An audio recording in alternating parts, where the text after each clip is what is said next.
Baik, selamat pagi, siang, sore, dan malam. Ibu semuanya, bapak semuanya, apa kabarnya? Ketemu lagi di salah satu konten YouTube kami di Aktivisio Surabaya. Perkenalkan nama saya Habib Abdullah, saya adalah fisioterapis anak dari Surabaya, sekaligus dosen di Prodi Fisioterapi Universitas Muhammadiyah Surabaya. Oke, pada kesempatan kali ini saya akan coba sharing sedikit tentang alat bantu pada anak-anak cerebral palsy ya. Tentu kita sudah tidak asing lagi dengan yang namanya alat bantu.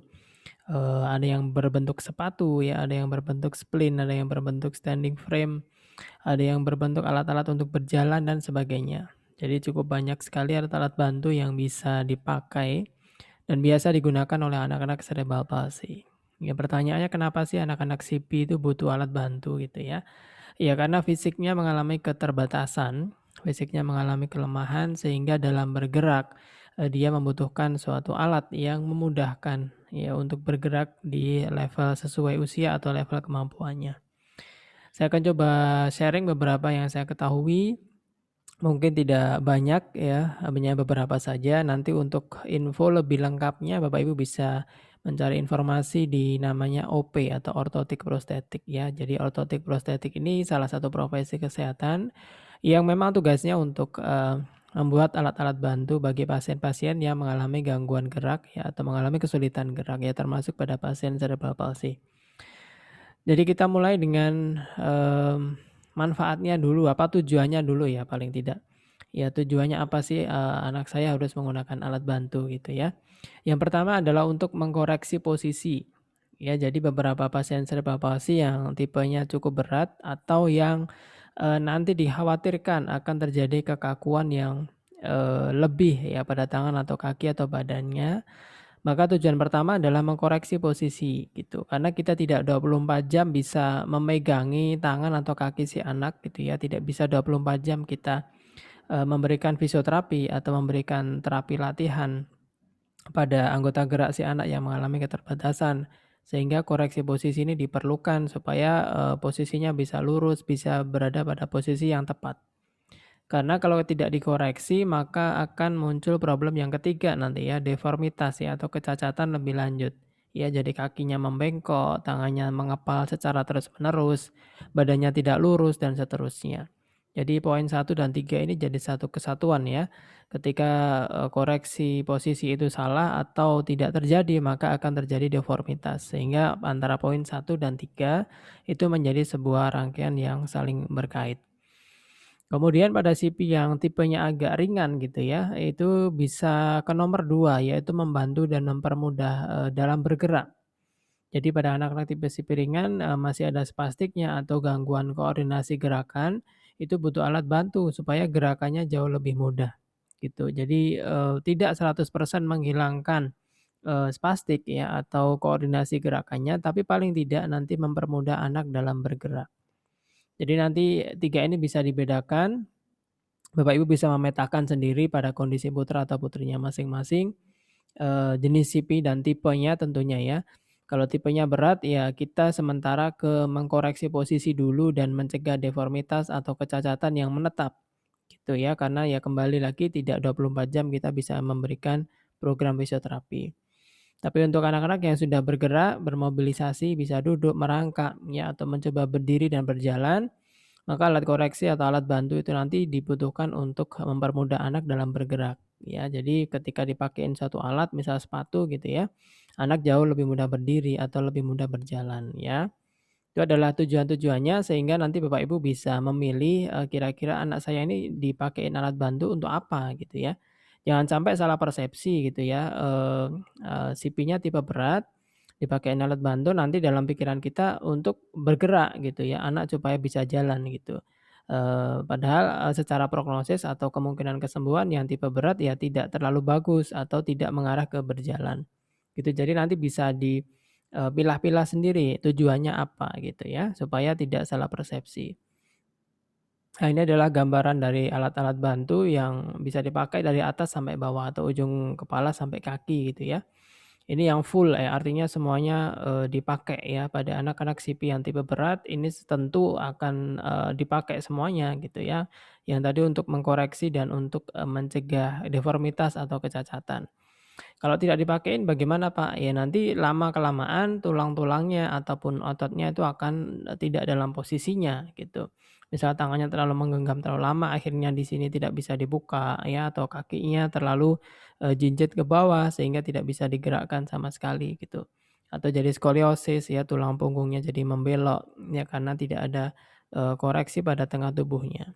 Nah, di gambar ini banyak sekali alat koreksi ya dari kepala, kemudian dari, badan itu sendiri, kemudian dari tangan sampai dengan kaki ya. Jadi untuk pemilihannya, jenisnya, dan ukurannya, Bapak Ibu bisa koordinasi dengan fisioterapi dan juga ortotik prostetik ya. Biasanya di rumah sakit sudah ada semuanya ya, rumah sakit yang besar terutama ya. Oke, kita coba lihat satu-satu ya dari atas ya. Yang pertama dari leher dulu. Saya coba dari leher sampai kaki nggih, kalau leher memang, kendala utamanya biasanya adalah kontrol kepala ya, anak tidak bisa, menahan leher atau kepalanya untuk tegak atau untuk, tetap berada di tengah tubuhnya. Beberapa referensi di internet bisa dilihat seperti ini bentuknya, namanya collar ya, bisa dipakaikan, di leher atau yang bentuknya soft collar seperti ini, atau yang terintegrasi dengan kursi ya, bisa kursi di mobil, car seat dan sebagainya. Atau kursi roda biasanya juga bisa diaplikasikan. Kenapa kepala ini perlu diberikan alat bantu? Karena, dalam bergerak kita menggunakan stabilisasi kepala kita Bapak Ibu ya. Jadi kalau kepala ini sering jatuh ya, atau sering tidak berada di tempatnya pada anak-anak CP nanti akan mengganggu fungsi-fungsi yang lain. Ya, fungsi bergeraknya tangan ya, fungsi, indera seperti melihat, kemudian menelan makanan, mengunyah dan seterusnya. Jadi tegaknya kepala itu menjadi, salah satu hal yang harus dikejar dan salah satu caranya adalah dengan menggunakan alat bantu ini. Jadi di luar sesi fisioterapi atau di luar sesi Bapak Ibu memberikan program latihan, itu diberikan alat bantu supaya, tetap terjaga ya, kekuatan dan juga kemampuan anak untuk menahan kepalanya di tengah ya. Kalau tidak bisa atau tidak ada akses untuk membuat alat bantu bisa menggunakan handuk ya. Jadi handuk bisa dilipat-lipat ya, digulung-gulung kemudian ditaruh di leher.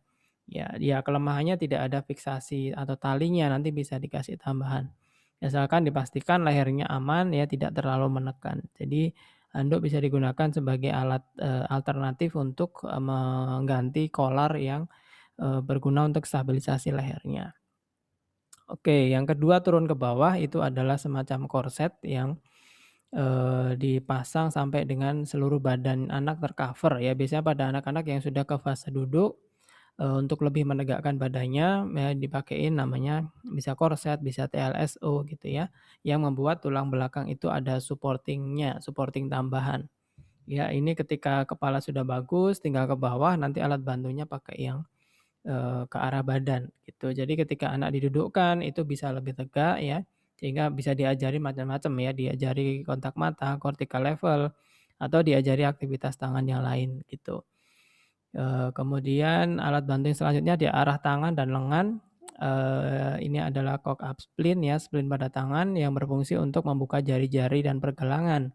Pada anak CP memang cenderung kan fleksi atau menekuk seperti ini. Ya, sehingga kita tidak bisa setiap, jam kita men-treatment untuk membuka gitu ya, karena kita punya aktivitas lain atau anak punya aktivitas lain sehingga tidak terus-menerus kita bisa melakukan treatment.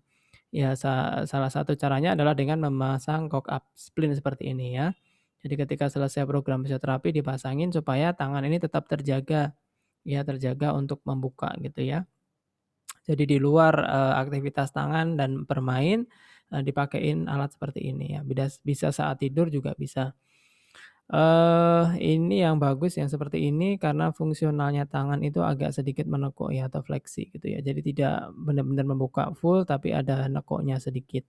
Ya nanti bisa di-adjust ya, bisa full, bisa nekuk, bisa full, bisa nekuk tergantung dari, asesmen atau pemeriksaan fisioterapinya, bagaimana kondisi otot-otot pada tangannya.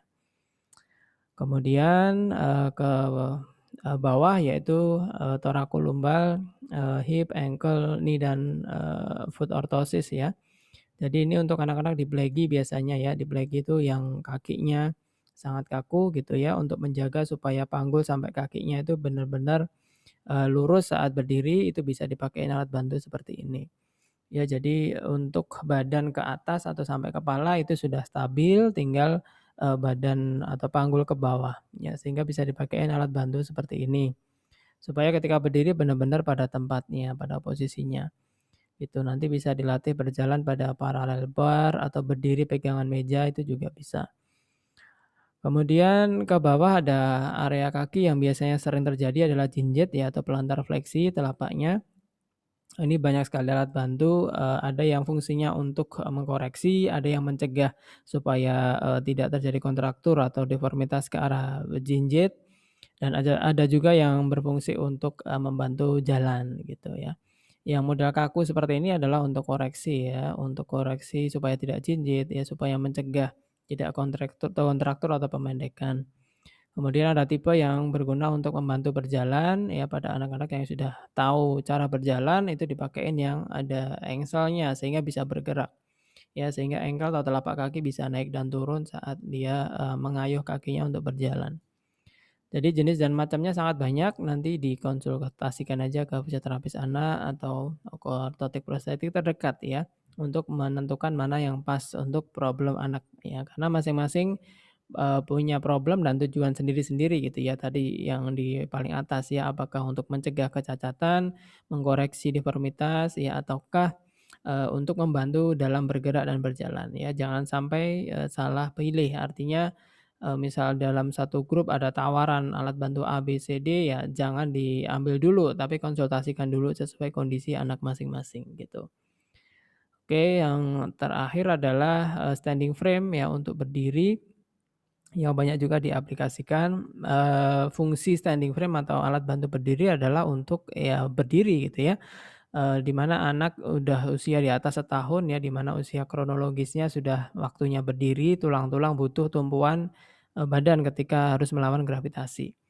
Itu tulang butuh tumpuan untuk berdiri, melawan gravitasi supaya tidak keropos ya, supaya, sistem peredaran darahnya juga bagus, ya anak menjadi lebih bagus metabolismenya ketika berdiri. Nah, dalam berdiri nanti diperhatikan adalah kemampuan si anak itu sendiri ya, kalau memang kemampuan geraknya itu belum bagus, kepalanya belum bagus ya seperti gambar ini, ya alat bantunya harus menyesuaikan, standing frame-nya harus menyesuaikan. Jadi dipakein alat bantu yang cukup komplit dari kepala sampai ke kaki, pastikan kaki posisinya bagus, ya tidak ada yang, bergeser begitu supaya, aman juga untuk sendi-sendinya. Kalau sudah oke kontrol kepalanya bisa menggunakan hal-hal, yang lainnya ya seperti ini ya, standing frame yang lebih, simpel gitu ya, ikatannya tidak terlalu ke atas, kepalanya bisa bergerak gitu ya.